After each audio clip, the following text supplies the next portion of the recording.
வணக்கம். நான் ஜேஎம் பஷீர். உங்கள் எல்லாருக்கும் தெரியும், நான் பசும்பொன் முத்துராமலிங்க தேவர் வேடத்தில் தேசிய தலைவர்ன்ற படத்தில் ஐயா தேவரா நடிச்சிட்ருக்கேன். அந்த படம் இப்போ ரிலீஸ் ஆக போகுது. நான் கழகத்தில் சேர்ந்து என்னைக்கு தமிழ்நாட்டில் தளபதியுடைய ஆட்சி வந்ததோ அன்னிலிருந்து கழகத்தில் திமுகவில் நான் உண்மையாக செயல்பட்டு கொண்டிருக்கேன்னு உங்கள் எல்லாருக்கும் தெரியும். எனக்கும் நான் முன்னால் இருந்த அதிமுக கட்சியில் சிறுபான்மை நல உரிமை பிரிவினுடைய மாநில இணைச் செயலாளர் இருந்தேன். அப்போ எனக்கும் எடப்பாடிக்கு ஏற்பட்ட மனக்கசப்பினால் நான் திமுகவில் இணைந்து இன்றைக்கி வரலும் நான் திமுகவுக்கு உண்மையாக உழைச்சிட்ருக்கேன். இந்த நாடாளுமன்ற தேர்தலில் தேனியுடைய நாடாளுமன்ற தொகுதியில் இஸ்லாமியர்களும் முக்குளத்தோர் சமுதாயமும் அதிகமாக இருப்பதாலும் கழகத்தினுடைய வாக்குகள், தளபதியினுடைய வாக்குகள், சின்னவருடைய வாக்குகள் இவை எல்லாமே அதிகமாக வெற்றி வாய்ப்பை கொடுக்க இருப்பதாலும் இந்த தொகுதியை நான் தேர்ந்தெடுத்திருக்கேன். தேனி நாடாளுமன்ற தொகுதியை பற்றி உங்கள் எல்லாருக்கும் தெரியும்.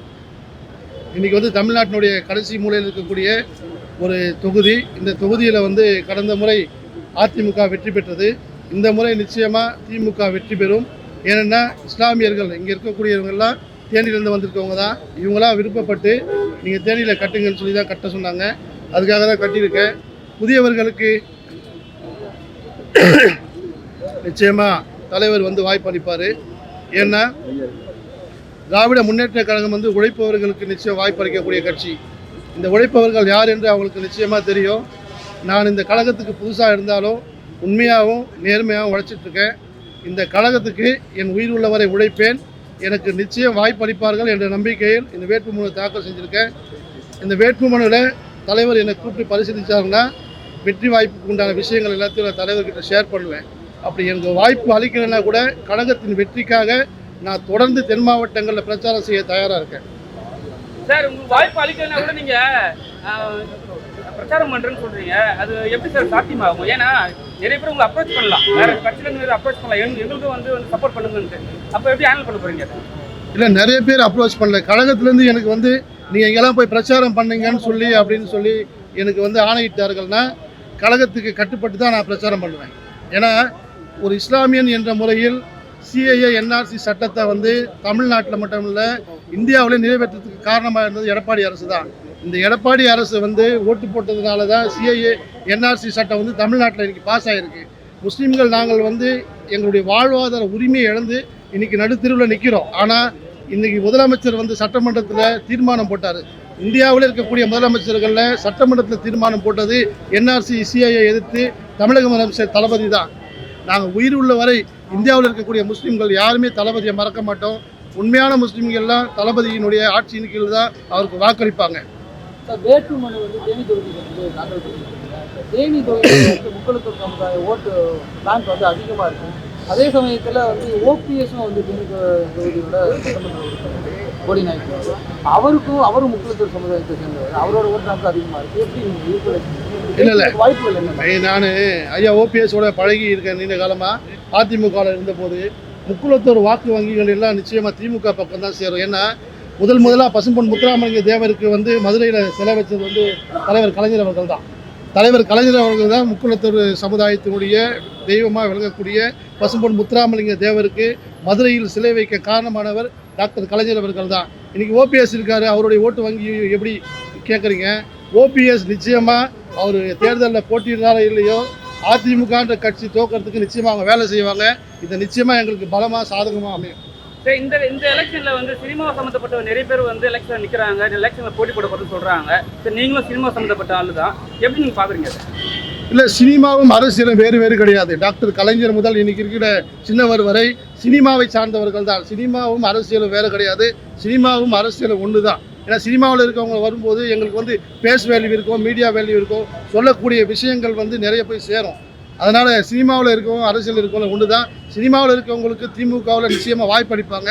அந்த நம்பிக்கையில் தான் நானும் போட்டிருக்கேன். சரி, நீங்கள் தேவர் படம் ஒன்று எடுக்கிறீங்க. இப்போ முஸ்லீம் கட்சி எங்களுக்கு இது தொடர்ந்து ஆள் தருவாங்க. அதை எப்படி சார் பார்த்துருந்தாங்க? ஏன்னா அடிக்கடி மக்கள் நீங்கள் இஸ்லாமிய சமுதாயத்தை சேர்ந்தவங்க சரிங்களா, ஆனால் தேவர் படமும் எடுக்கிறீங்க, உங்கள் பொண்ணு ஒரு படம் பண்ணுறாங்க. ஸோ அதை எப்படி மக்கள் ஏற்றுப்பாங்க? இல்லை, பசும்பொன் முத்துராமலிங்க தேவர் ஐயா அவர்கள் இஸ்லாமிய தாய்ப்பால் குடித்து வளர்ந்தவர்னு உங்கள் எல்லாருக்கும் தெரியும்.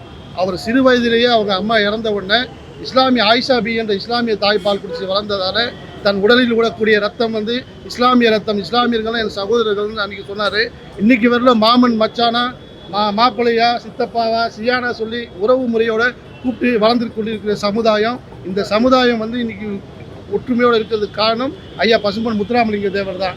என் டாக்டரை பற்றி கேட்டீங்க, அவங்க வந்து வேலுநாச்சியார் படம் இப்போ ஸ்டார்ட் பண்ணியிருக்கோம். இந்த படம் ரிலீஸ் அப்போ அந்த படம் நாங்கள் அதுக்குண்டான அறிவிப்பை தொடர்ந்து கொடுப்போம். சார், அதிமுக வெளிவந்ததுக்காக சிறுபான்மையினருக்கு முக்கியத்துவம் வந்துருக்காங்க. அவங்க சிறுபான்மையினர் ஓட்டுக்காக தான் வந்து பிஜேபி விட்டு வெளியே வந்திருக்காங்க.